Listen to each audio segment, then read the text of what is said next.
call to order. Please join us for the pledge. I pledge allegiance to the flag of the United States of America and to the republic for which it stands, one nation, under God, indivisible, with liberty and justice for all.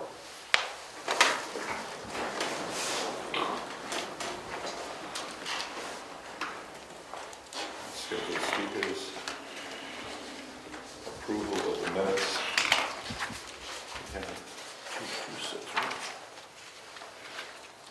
Selectmen's meeting November 1st, 2022, and Selectmen's meeting November 15th, 2022. I make a motion we accept both the 1st and the 15th as drafted. Second. All in favor? Aye. Opposed? Motion carries. Public input?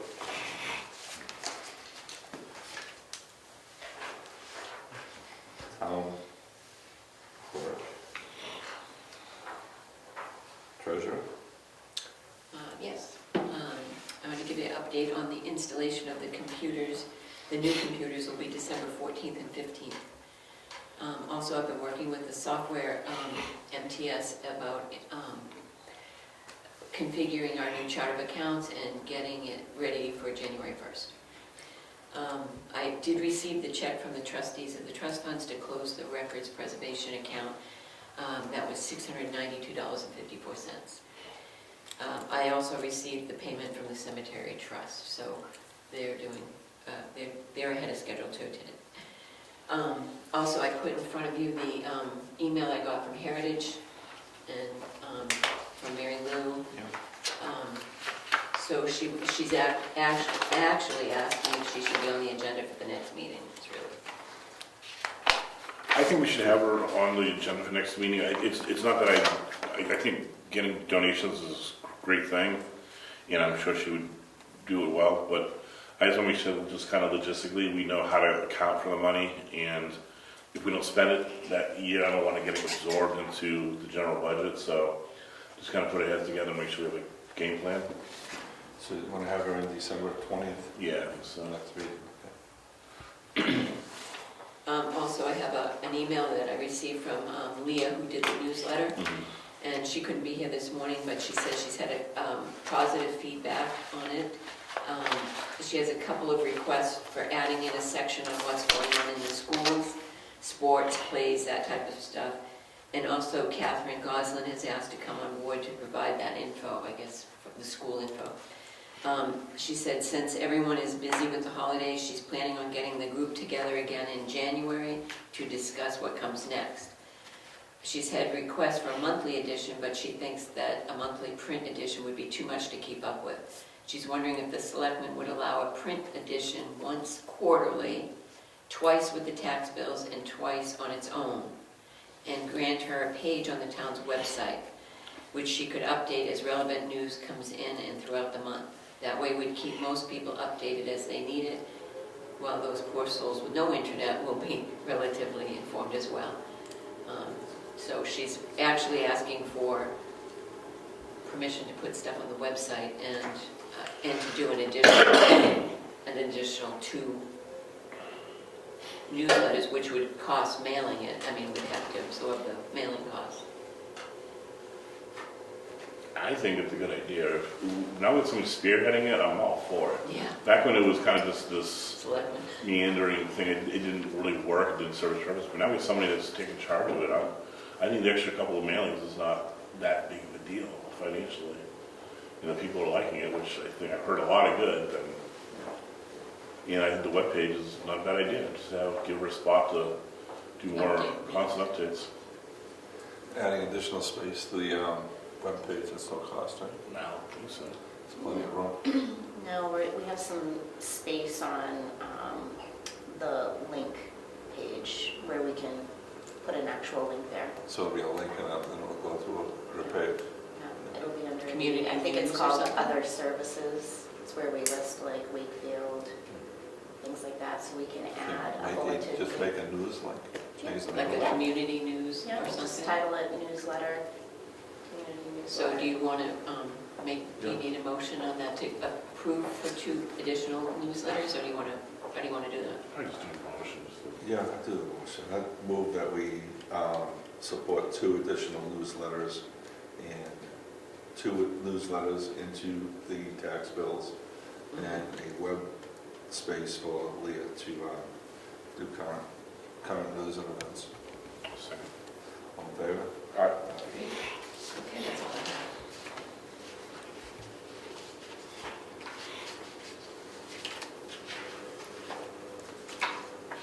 So Mary Lou is covered. Road agent?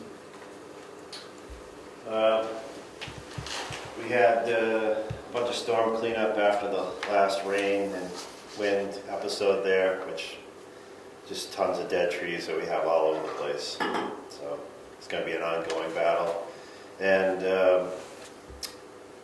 so on Walker Road yesterday, and there's 2 culverts there that need to be replaced. They're completely rotted out and plugged. So looking forward in the spring to, or early part of the summer, to get those replaced. They'll make it through the winter because they'll freeze up. Just talking to the people down there, it floods over the road every year. It has for several years, so I tried to clean it out, but there's a rock jam down in there in one of them, and the other one's just rotted out, so the water's just literally bleeding under the road. It's not even going through the culvert, so. So we'll address that in the... Yeah, it's too late in the year to mess with it now. The water's high, and it's just going to make a mess, so when it makes a mess in the spring, we'll fix it. You dumped that dirt on that driveway? I did. Excellent. Took care of that, and we'll see how that helps out over the winter. I'm going to make an effort to plow it a little differently too, so hopefully the water can keep going, but I don't have a lot of hope for it being totally resolved. Well, we made it happen, and she's back to the way she was. Yeah. And, okay, that's fine. Thank you. Well, Stop sign, end of the street? gonna pick it up tomorrow. Oh, good. I don't know what happened to it, but I do have a question about those though. Whose responsibility? Is that the state's responsibility or is it the town's responsibility? I was just looking at some old paperwork and it indicates that it's the state's responsibility when it pertains to their road. Like that sign specifically is listed as the responsibility of the state. But I don't know if that's changed since the 90s or not. Probably not, Chris. But we could call. But it's just a stop sign. Let's stick it back up. We've done it before. I'll do it tomorrow. I'll take care of it. I'll get it put back up. But I just saw that paperwork yesterday, so I thought I might talk to the district guy over here and just see what he says. The stop sign coming in from the south, is that on the list too? No, well it is, but that would be the town's responsibility because it pertains to the town road, where the other 2 are coming off the town road onto the state road. It specifically lists like Roberts Road down here as a state responsibility and when that was approved and stuff like that, so. I wouldn't have ever guessed that, but it was paperwork from '92, I think. And it may have changed since then too. So I thought I might look into it. Not that it's a big deal, but. No, but it's good to know. Yeah. The more we know about our roads, the better. Yeah. There's probably a lot to be found. Thank you. Anyone else here? Water supervisors to check with cemetery trustees that they meet.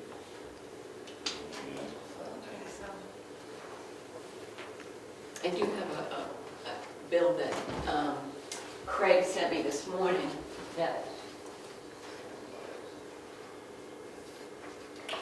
I'm not sure who he wants to pay this, but it's late fall fertilization. Is that out of our budget or is that out of the cemeteries? Cemetery. That one, so I've got to get them to approve this before we. The conservation meets tomorrow at 6, and Heritage meets at 6:30. Both tomorrow. Both tomorrow, here.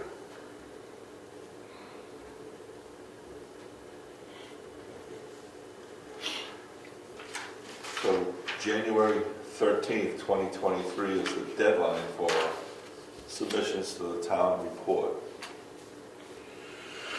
Any departments, individuals, agencies that, boards, committees that have to put in a submission for the town report, please do so to Cassandra by then.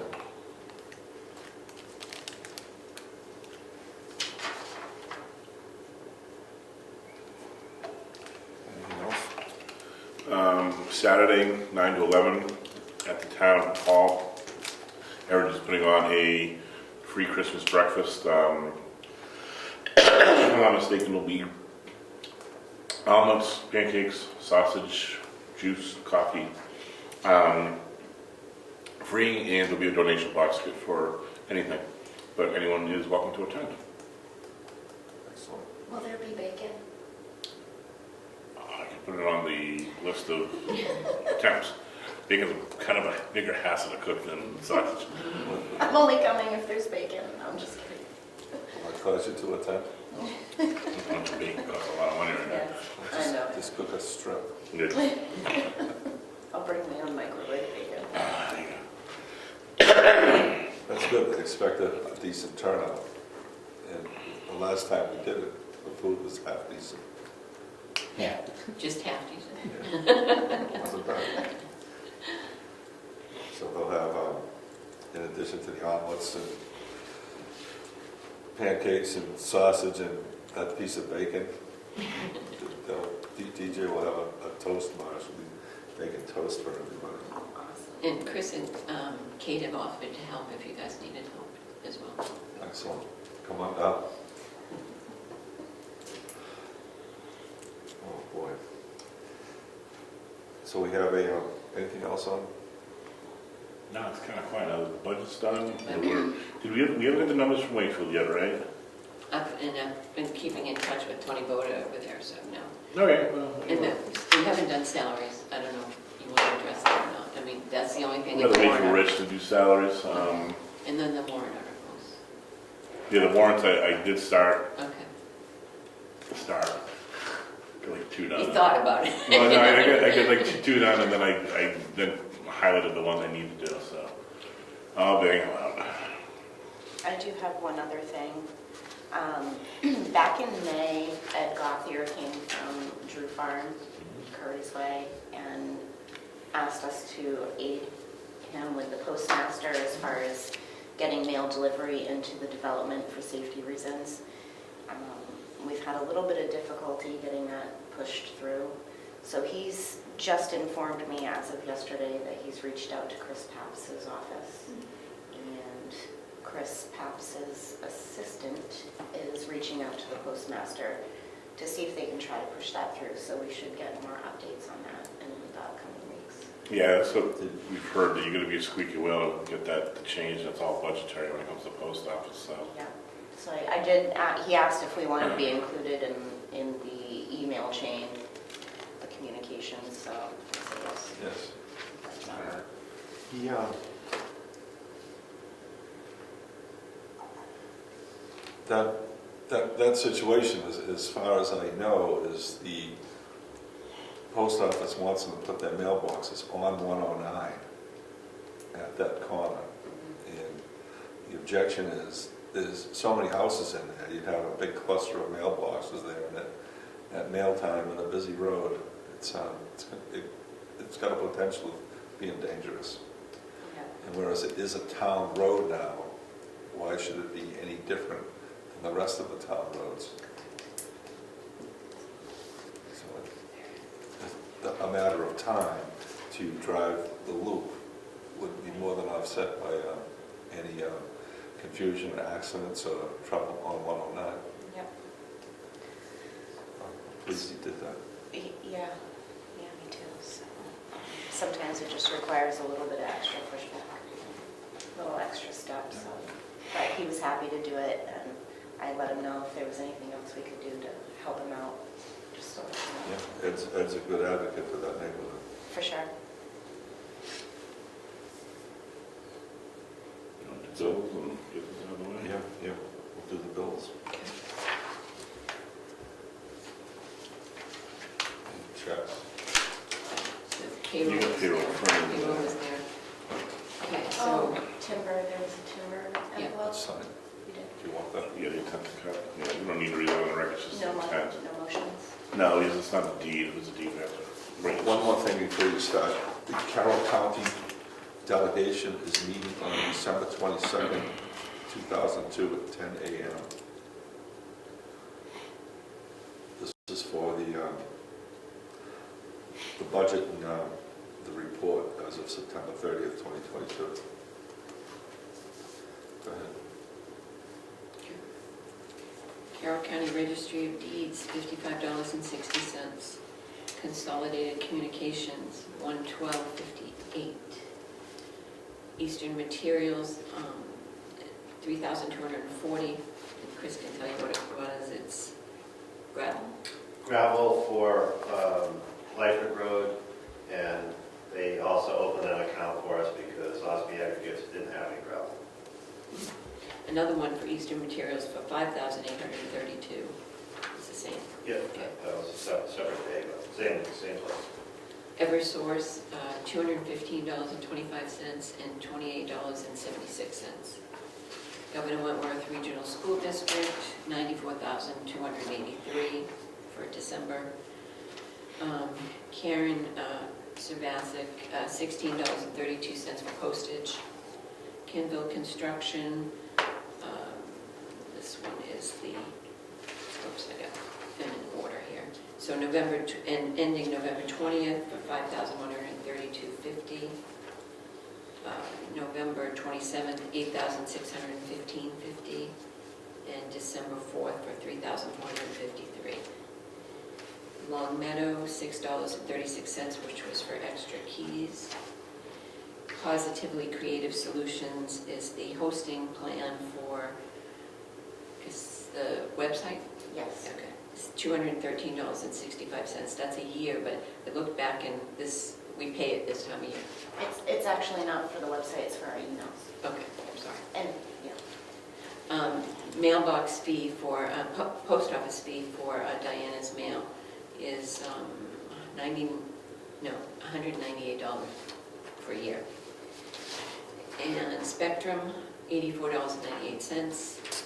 And State of New Hampshire Department of Vital Statistics, this is for when Karen does the marriage license and things like that.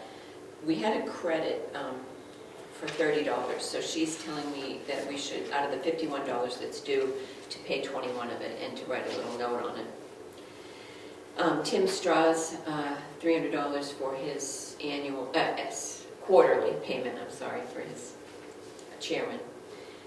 State of New Hampshire Department of Corrections for the signs, $687.75.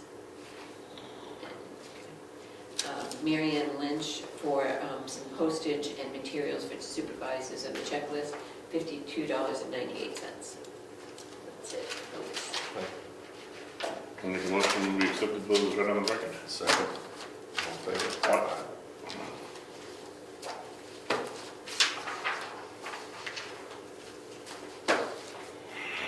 Did you get the keys Which keys? for the, Oh, the You find them? emergency lock ones? Yes, I did. they made it through the week? Speaking of keys, though, we did have a walkthrough, an insurance walkthrough yesterday. Thankfully, the garage was unlocked. However, the barn is locked, and I, for the life of me, could not find a key in the key box. So I'm hoping that we can get a copy of those keys.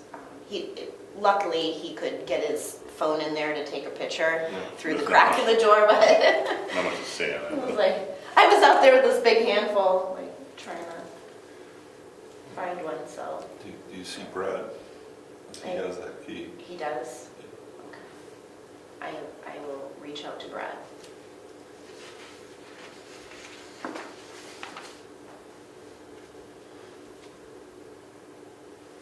Oh, we got tons of stuff here. Just have it right down, you know, But that's the garage, that's not the barn. Yeah, I don't have them for the garage either. You want? I'll make a copy. That's still, I've used it once. I probably have to make a key in it soon. Well, Eastern Materials, is that Evans Brothers? No. I think they're based out of Connecticut, but that material came from, it's called Poly Crossing across from Green Mountain Furniture. They have a pit. Oh, okay. I never heard the name.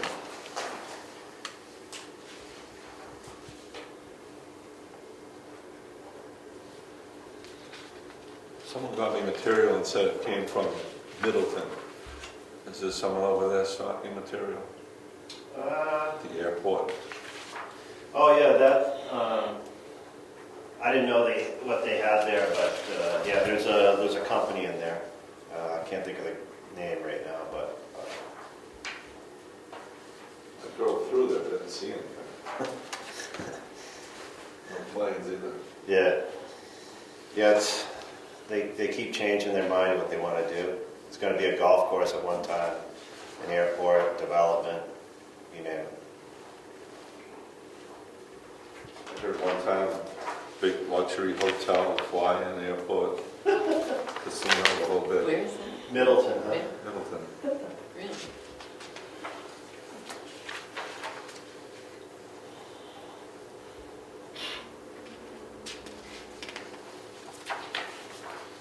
The road going in there is better than any road in the town. Yeah. Looks like Route 16.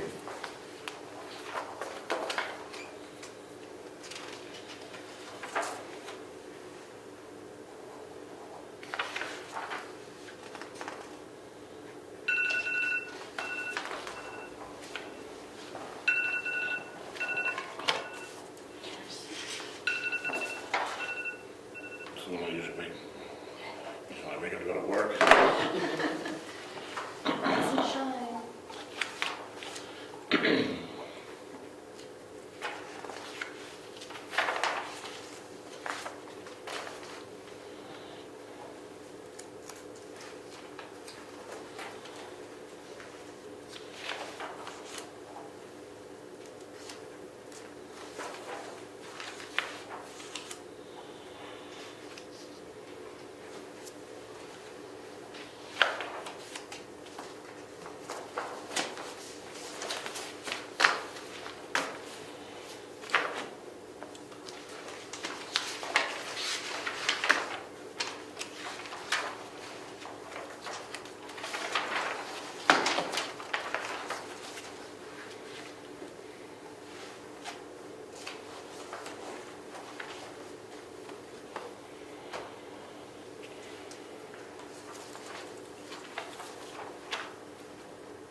photographs for the kids on Saturday as well?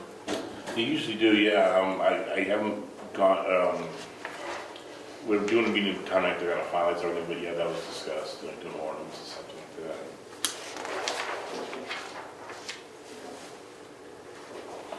Want some coffee? I don't know how to use the Keurig kit. I don't have, I know, I'm off for an interview. Because I'm over here. There's a thermos in there too that Yeah. has good coffee. Oh, there's one right here. Excellent. Clean cup for you, there's some donuts there. Sugar, sweets, help yourself. You're welcome. Keurig is still a puzzle to me. I know, we don't have one, so it's like, I don't know if it's rich, we overflowed. Yeah, Rich last night, Yeah, yeah. You have to carefully measure your cup out and put it in.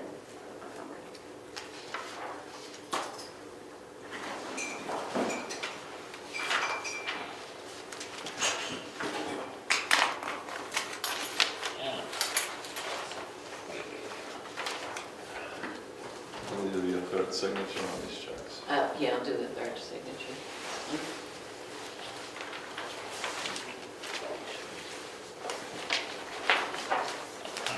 you. This one goes with, these are the time sheets that go at the bottom of that pile.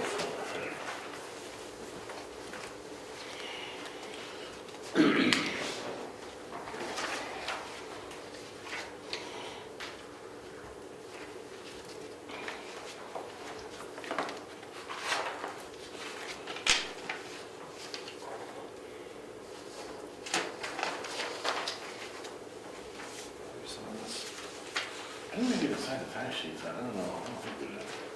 Just, Rich usually approves them, or not approves them, but initials them and looks at them. Yeah, I don't think we do that.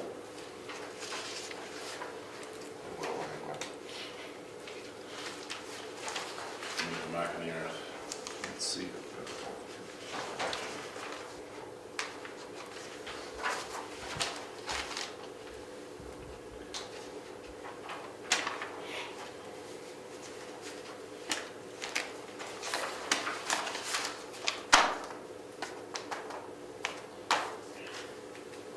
Thank you. Marshall, are we waiting for others? I thought that Matt Cachet, who is the attorney on behalf of his community district, who actually authored this, was supposed to be here. Somebody called in now, so Oh, okay. I'm not sure who it is, but. I hope that, or Steve, What's the better? yeah, so.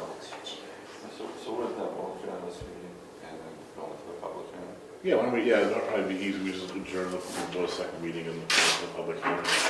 Okay, second meeting, selectmen's meeting adjourned, and we have a public hearing this morning at 7:30, and that is cable update, etc. Marshall Goldberg and Steve Berry and Steve Barry and Matt Cachet. and Matt Bouchette. So we'll give it a few minutes, and when they show up, we'll hand it over to you, Marshall, and you can start that meeting. Sure. 7:29.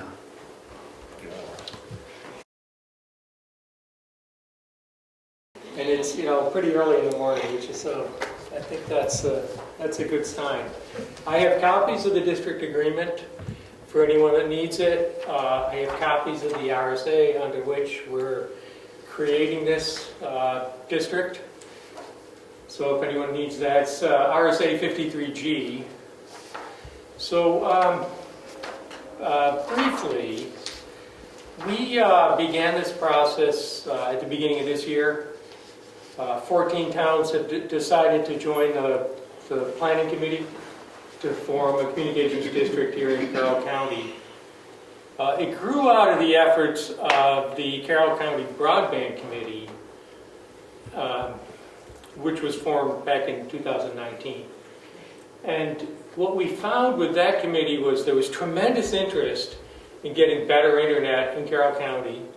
Working as a group, all the towns coming together as a group, we got a lot of interest we got a lot of cooperation and feedback from potential operators. The New Hampshire Electric Co-op, Fidium, yeah. And so, well, Spectrum wasn't quite as interested, Right. as a cable company. I think that it has to do something with competition. Right. Atlantic Broadband, which is now Breeze Line. Yeah, and GWI over in Maine was interested, obviously Consolidated, they're doing Fidium now in parts of Carroll County. But we weren't a legal entity, so we weren't able to get grant money, we weren't really able to do anything legal. All we could do was get together and talk and share information. And so this effort grew out of that. The planning committee started meeting at the beginning of this year after several meetings, decided it made sense to go forward with a communications district. And then we worked on developing a district agreement. And let me just kind of walk through the highlights of the district agreement. It is publicly available, I have copies, but the purpose, as we got together and defined it, is to facilitate state-of-the-art, symmetrical broadband service, high speed, in Carroll County, bringing it to every doorway in Carroll County. Now, broadband is actually defined by the FCC in terms of speeds of the service. So 25 megabits per second download and 3 megabits per second upload gives you broadband service, and that's archaically slow. So a lot of people could have broadband, but they can't do a decent Zoom conference, especially if you've got multiple people trying to do Zoom conferences at the same time, because you need a minimum of 3 megabits per second to do an upload, to do a Zoom conference, and that's broadband. We're looking at gigabit service, symmetrical, so the same speed download and same speed, upload, 1,000 megabits per second, minimum. And fiber is a good way to do that. It's hard to do that over copper. But when the towns got together, one of the things we didn't want to do with this district was create another tax authority. And you guys have your town you pay taxes to the county. We don't need to create another tax authority. The idea is, and everyone pretty much agreed, the operators should fund this. We should pursue grant money if it's available. Having a district helps us get funding. We could issue revenue bonds for which the citizens, the taxpayers, are not responsible. They would not be general obligation bonds. And so we limited what the district could do in terms of raising money, and that limitation is in Section 5. The district shall not incur debt that obligates any member town or citizen thereof to make payment thereon, nor shall the district raise revenue from any individual member town except in the form of a voluntary contribution by such member town. The district shall have no authority to raise revenue by taxation upon any member town or citizen thereof. So those are the limitations. Now, if a town wanted to contribute money in order to get something in that town, or if a town wanted to contribute access to government-owned property or something in that town, rights of way, that works. And a separate side agreement could then be worked out with the district or the operator of the network in order to do that. And the compensation could come back to the town if it's, access to government building for, putting wires up or cable. So, subject to those limitations, the district can raise money by applying for grants that are only available to municipal entities, because the district will be a municipality under New Hampshire law. It gives the district a legal framework. It will be a legal entity with a lot more clout than a single town, because it's all the towns in Carroll, most of the towns in Carroll County getting together to do this. And we've gotten, as we've talked about this, we've gotten a lot of interest from the operators. There's really no other district being formed right now within the state of New Hampshire under this new law. So we'll be the first. The state's interested in what we're doing. We're talking with them. I don't know if you saw, the New Hampshire Electric Co-op just got the $50 million grant from the state and will be building in Carroll County. Are you served here by the electric co-op? Yeah, some of it's town. Some of the town Very is? small percentage. So they'll build to their members first. I think there were 23, what they did is they submitted who they were going to cover, what streets they were going to cover Okay. to get the $50 million support from the federal, really the infrastructure bill, Yeah. right? And that's a lot of money. And that's a lot of money. To do what they're trying to do. So. Right.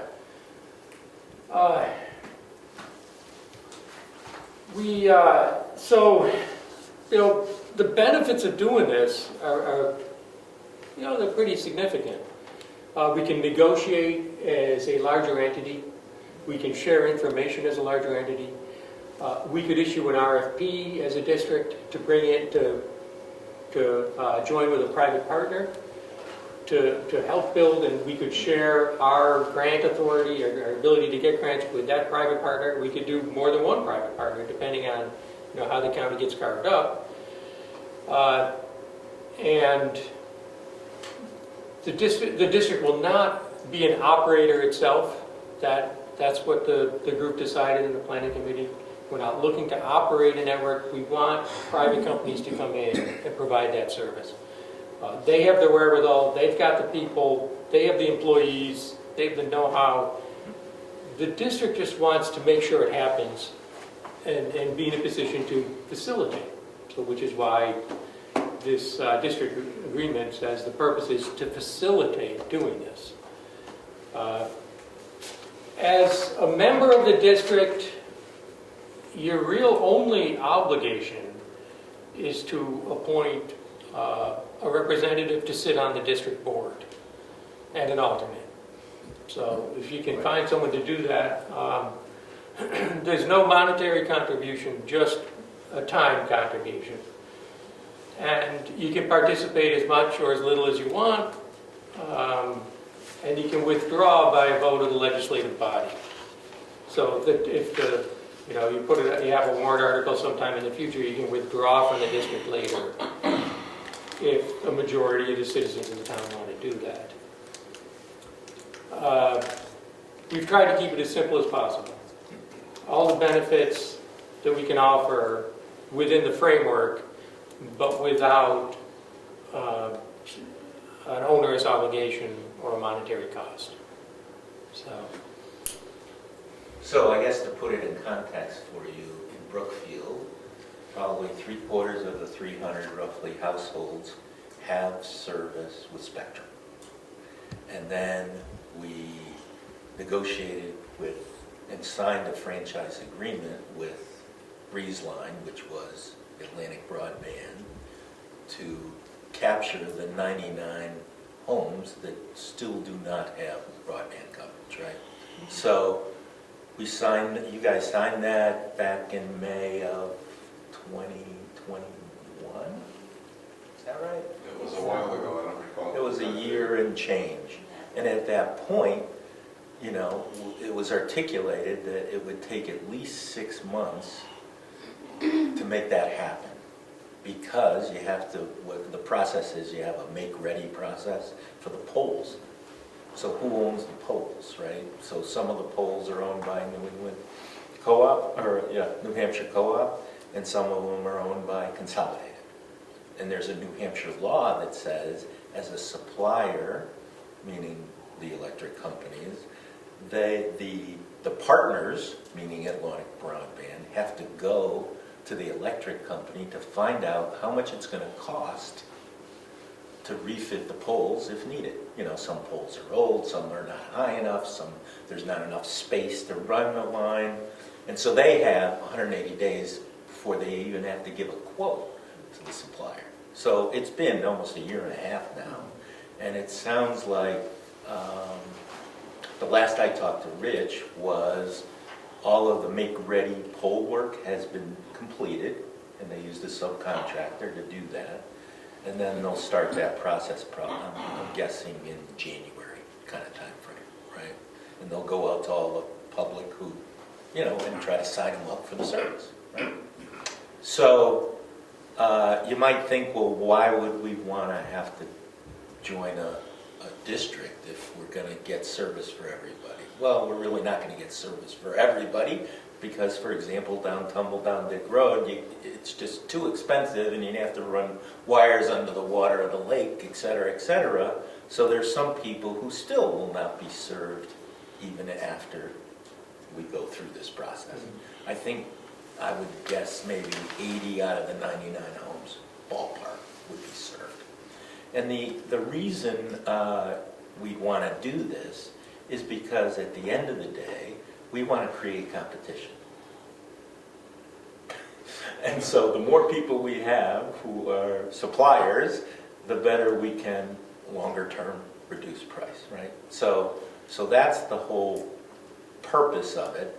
And to Matt's point, it's a real struggle to work as a small town to get any of these suppliers to even answer the phone and respond to you. And how it's set up, and they call it an overbuild, is, for example, Spectrum pretty much had this town. And they should have responded and helped fill out the balance of the town, right? But we didn't have any leverage to do it, and it was going to cost them a lot of money to do it. And the taxpayers aren't going to pay, because I finally got a quote from Spectrum, $1 million to go down Wentworth Road and then all the off-branch roads. So, the town's not going to support it. No small town has an extra $1 million, right? So, by having a group, that represents 14 or 16, right, you have some leverage. And the other interesting thing I found was, if you recall the CARES Act, maybe 3 years ago, where monies were given on a federal basis to New Hampshire to then, right, have towns publish that. And what they did is they asked the towns to provide quotes on what it would cost to do your town. Well, what do we have to do in Brookfield? Well, we have to ask Spectrum, hey, can you give us a quote on what this is going to be? We have to ask competitors to do that, and they wouldn't even respond to us, and we're already an existing customer. So it's really a frustrating exercise. So at the end of the day, we couldn't give a quote, because we couldn't get the electric company to give us a quote on what the make-ready piece was, and we couldn't get any suppliers, so we couldn't even bid, so we didn't get any money. And this go-round, I think it's $50 million that was just awarded, and there's another $40 million that will be awarded in the next 60 days. And the process changed because they went to the suppliers and said, we're prepared to support expanding broadband. What can you do? What are the streets? What are the residences? What are you going to do if we give you the money? And how much is it going to cost to do that? So it flipped. So at least there was a fighting chance that we could have gotten some money from that. Now, unbeknownst to us, New Hampshire Co-op included, I believe it was 25 or 30 homes in Brookfield that were existing electric companies to be part of that. So already, without us even, unbeknownst to us, and I don't know who those 25 or 30 homes are, but if some of them have Spectrum, all of a sudden they've created a competitive environment to get price down. So moving forward, once we go through this process and then, hopefully get it on a warrant for people to vote in February, March, then we can proceed with working as a group to bring those suppliers in and be part of that process rather than at the tail end of it to say, oh, okay, you're going to serve us. So it's a real benefit without any cost. And that's the key, right? Because we don't want to have to pay for it. It should be like electricity to get to our house, right? It's a utility now. So that's a little background, but that's why we would want to do The need is pretty apparent too. Everybody needs to be connected today in order to function in society. It's the way people communicate, it's the way governments communicate with citizens, it's the way business gets done, and it lets you do anything from anywhere if you have a decent connection over the internet. You can basically do anything from anywhere. It doesn't require meeting face to face. So it's the way business gets done these days. Another benefit of having the group is the ability to go to the legislature and go to the state and get things done, and get laws passed. I mean, we have Senator Bradley on our side here, and we have worked with him. We're working with him now on a bill, and that will continue. So, the issue with getting access to the polls, for years that was slow rolled, because it's the way to prevent competition. We're trying to make that process work better, and it's difficult to get there. So, And every town has areas where you just can't get the internet regardless. So what do, right? So there's Starlink, there's T-Mobile, and it's to try to get every business and every home linked up to broadband. So there's a lot of area for negotiation to try to improve the process beyond just running fiber. Because if that's not even feasible, some of these other options could be in the future. there's fiber coming up 16. You should be able to get fiber all the way down 109. Yes. And then people that are close to 109 won't have to use Starlink, which slows it down for the people that really need it. So there are places where you cannot get on Starlink anymore because there's so many users. And there are that many users because they cannot get a hardwire, a hard connection. And in this day and age, we should be able to, you should have fiber coming in. I don't know if you have fiber coming into the town hall here? No? You should be able to get that. Fiber does run right down 109.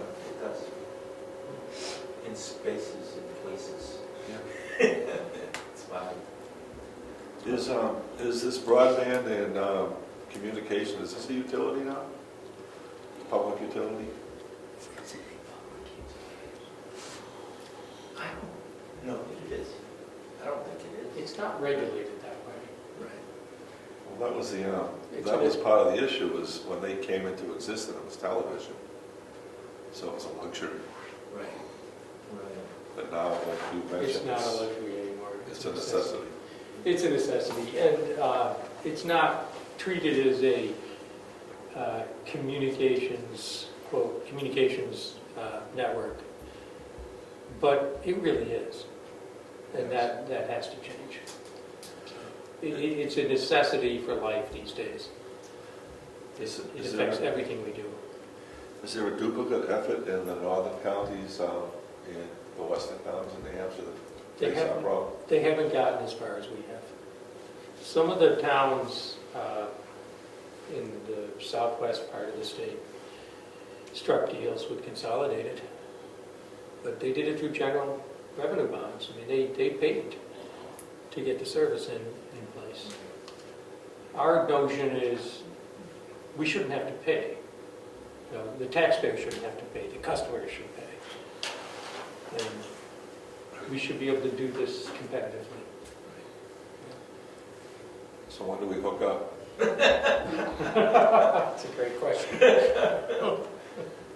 I do believe And I've seen it. We've got, because of the work we did through Carroll County Broadband, the committee, we got a lot of interest from the providers. They realized, hey, these people will buy our service. And that alone has helped, spur this effort. And probably accelerated deployment in some areas. Conway's getting coverage. Sandwich now has coverage for the co-op. So, and Fidium is starting to deploy through towns up 16. Albany, Eaton might get it soon. Will bringing Breezeway in from the Wolfboro side, would that connect with Spectrum for the rest of it and cause competition, a choice between Breezeway and Spectrum for the rest of the town? I would think it would. Absolutely. And it's interesting because in my trials and tribulations to kind of make this happen, where the companies have their hubs dictates the cost of providing fiber. So they also have these very strict rules about you can't go into my territory, you can't overbuild into another territory. But if you take Wolfboro, the cost to feed, is it Brown? What's in Ossipee right over the border? Brown Ridge Road, whatever that road is. To do that, Atlantic was going to charge Wolfboro like $300,000 to run a line, right? Because it was far from their hub. But meanwhile, Spectrum had a hub right in Ossipee there. So it's really not any marginal cost for them to do it. So they negotiated a deal where they said, look, we have a contract with you, but for these 15 homes and these streets, Spectrum will do it for free. And they're like, yeah, that's cool. Go ahead. Let's amend the contract. So if we can get those kinds of conversations going, by partnering and having those conversations, everybody wins, right? They get more customers, we get served, life is good. But to make that happen and to get them all in the same room to talk about, it's a challenge. It's actually a good point because the service boundaries do not follow the town boundaries. Right. So Consolidated, they have couple centers that have nothing to do with town lines. And these call centers date back to the early part of the 20th century when phone systems were first deployed, and they've maintained those same call centers. And then towns grew up despite those boundaries. So it's the same thing. Geographically, it's the same thing with the cable providers. Any other questions? Yeah, Would so- you look to dissolve after everything is established, or would you just maintain the idea that you would have this entity now in place? That would be up to the the It's up to each participants. town. Yeah. I would envision that there would be an interest in maintaining the district because there's no cost and there's potential benefit. We could still negotiate with a provider. We could still impact legislation as a much, county-wide group, Sure. as opposed to one town trying to impact legislation. Okay. Yeah, Speak wasn't sure with if a this, much louder voice. yeah, I wasn't sure if this was just a hammer to get it done, and once it was done, fold up, but it makes sense to probably stay in place, what you're saying. It would to me, but, we'll see what the future brings. Sure. This type of utility is always changing, so it'd be good to be up on it. I think by making sure there's no cost to the towns to be part of it, that makes this a lot easier to put together. Sure. So, and we're not then competing with private enterprise. We want to see private enterprise do this.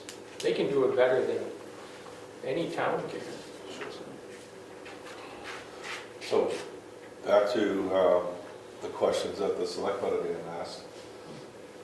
When do they turn us on? Oh, for redlining? Yeah, you said it's a great question, but we didn't get a great answer yet. Even an estimate, Well, again, non-binding estimate, educated guess, just, I mean, my educated guess without, I mean, I talked to Rich, and Rich is obviously working on behalf of the town now, right, to make that happen. And he's been pushing, and so the last I heard, which was on voting day, because I saw Rich, was that the subcontractors had completed the poll-ready activity, and that they were gonna start running the lines and completing that work, I would say, by the end of January. That's the last I They heard. strung the carrier cable. I'm sorry? Carrier cable's already been strung. Has it? Yeah, they've taken it all the way from Brookfield town line, all the way from Pierce Camp down to where they're going on this end. They've already strung it, so it's on 109 right now, but it's not the fiber, but it's the cable that they attach the fiber to. Okay, I got you. They've been doing that for the last 2 weekends. Weirdly enough, they were working on weekends. Well, I guess because they were subcontractors and probably that's the only time they have to, right? Could be. So they can pay double to, or they get paid double to do it, right? But that's beside the point. So that's the best answer I have, and, oh, we appreciate it, better than no answer. yeah, So it's soon. soon, coming soon to a theater near you. So now, in order to join the district, you'll need a warrant article at town meeting. If it passes majority, then you join the district. If one other town also passes it, now you would have a district. The language of the warrant is set by statute. It's not subject to change at town meeting.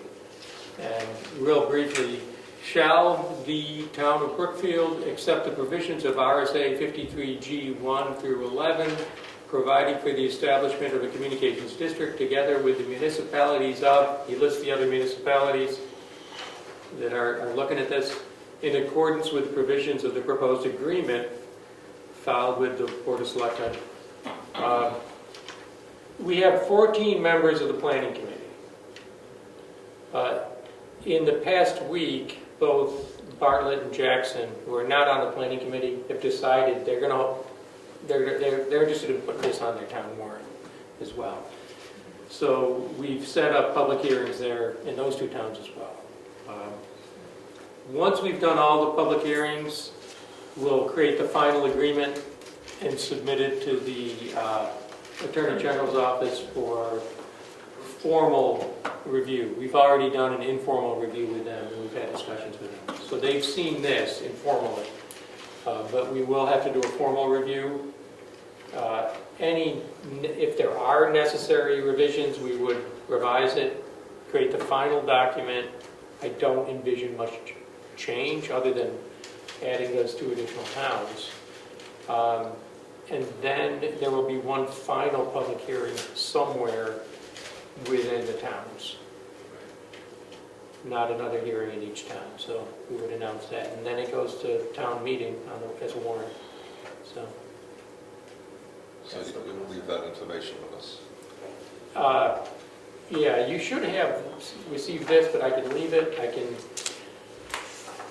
here's 53G, and I'd say put it on your website so everyone can look at it. It is on the website. It is, okay. Under communications and, yeah. Okay, so, yeah, It's officially in our hand now. yeah. And the warrant language is in here too? Yeah. The warrant language is actually in the statute. I think it's section 4, yeah. It's 53G, section 4. Is the language for the warrant. We will circulate that as well. And so we'll give you that language. So it's official. What's the date you put finishing the warrants? Beginning of next month, so. Yeah, at the beginning of January, so. We're trying to get all these public hearings done before the end of December. Yes, you have another one today, right? I have another one to see, yeah, later this afternoon. They're coming How many fast have you now. done so far? I think this is the 6th, so there's a lot more to go. Yeah, and they're all going pretty well. Excellent. Thank you. Okay, Good. Thanks for bringing us this information today. yeah. Good stuff. All right, I'll pack up it. Any other questions, or, I'm good, thank you. okay. You're all set. All right, thank you. Public hearing is you. closed. 8:07.